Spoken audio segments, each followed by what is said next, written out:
Bonjour à tous et bienvenue pour cette nouvelle vidéo. Aujourd'hui donc un peu de nouvelles sur la FimiPalm 1 et 2. Alors ce qui est bien avec cette caméra, c'est que plus je l'utilise et plus je lui trouve de défauts. Regardez ça. Ok, un petit test rapide. Donc là j'ai activé la détection de visage sur l'Osmo Pocket ainsi que sur le FimiPalm. D'ailleurs tiens, je vais écarter un petit peu.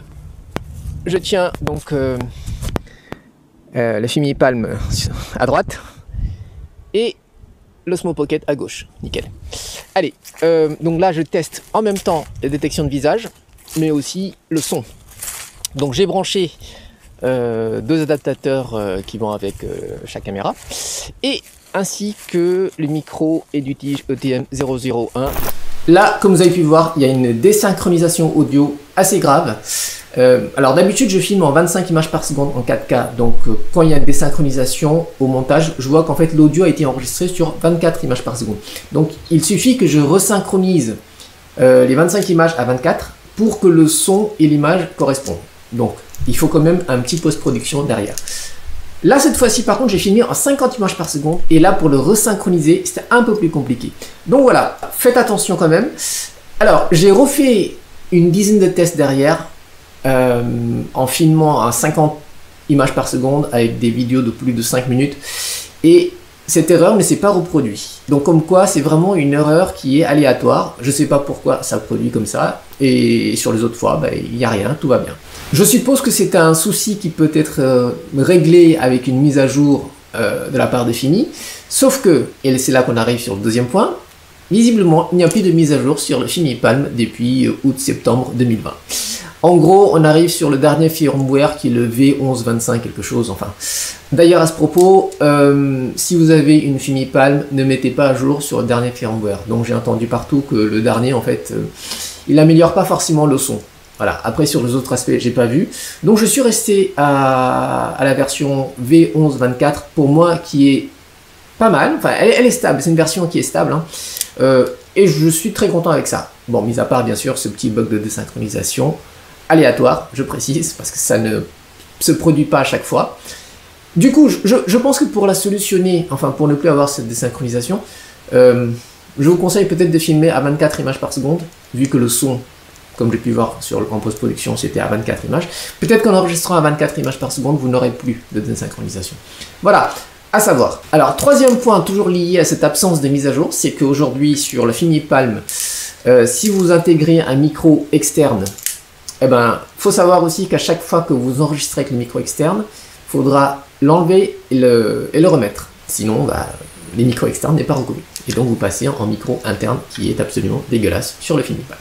Passons maintenant sur la FimiPalm 2, que je n'ai pas acheté bien sûr. Par contre, j'ai vu les premières images de la FimiPalm 2. D'ailleurs, je vous mettrai le lien sur un youtubeur aussi qui l'a acheté. Et la conclusion, c'est que il trouve que la FimiPalm 2 est encore pire que la FimiPalm 1. Du moins à l'image, c'est absolument dégueulasse. Enfin, en fait, j'ai vu surtout qu'il y avait un problème de balance de blanc. Voilà. Après, à l'image, je trouve que c'est un peu kiff-kiff, c'est pareil que la FimiPalm 1. Donc, concrètement, je ne vois pas où est la mise à jour qu'ils ont fait sur la FimiPalm 2, à part, bien sûr, d'y apporter une prise jack directement sur la caméra, ainsi que le pad vis qui est en bas. Voilà, ce n'est pas vraiment une grosse amélioration, et concrètement, appeler ça une FimiPalm 2, enfin bon, voilà, c'est toute une philosophie de marketing, hein.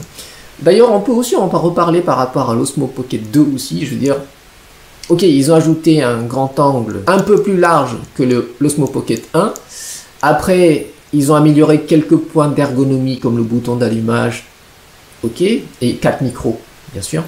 Mais concrètement, est-ce que ça justifie une version 2? Parce qu'aujourd'hui, enfin moi je viens d'acheter l'Osmo Pocket 1, je trouve que les micros internes enregistrent quand même pas mal.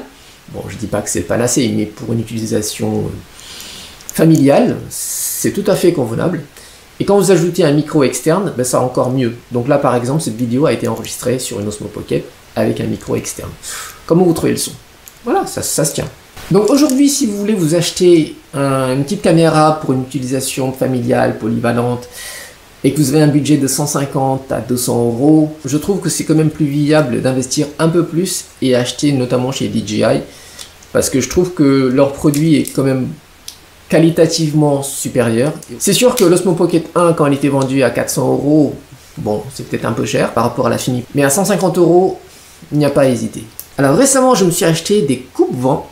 Alors, ce qu'on appelle aussi des Dead Cat, ce sont des petits, je sais pas comment on appelle ça, qu'on pose sur des micros externes pour que ça coupe le vent justement. Alors vous me direz, ça a une gueule bizarre. Attendez, je vais vous montrer à quoi ça ressemble une fois monté sur une caméra. Hop. Voici le Lumix GF9 ou GX800 en Europe.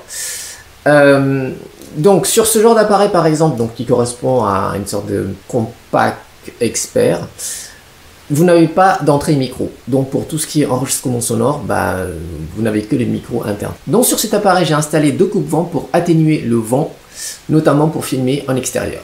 Est-ce que ça marche vraiment? Est-ce que le son est meilleur? Je vous propose de découvrir ça dans la prochaine vidéo. Allez les amis, ce sera tout pour aujourd'hui. Si vous avez aimé cette vidéo, laissez-moi un petit like. Si vous n'êtes pas encore abonné à ma chaîne, pensez à vous abonner parce que dans les prochaines vidéos, il y aura encore des tests et des astuces pour vous aider à améliorer le rendu de vos appareils. Allez, à bientôt les amis, bisous!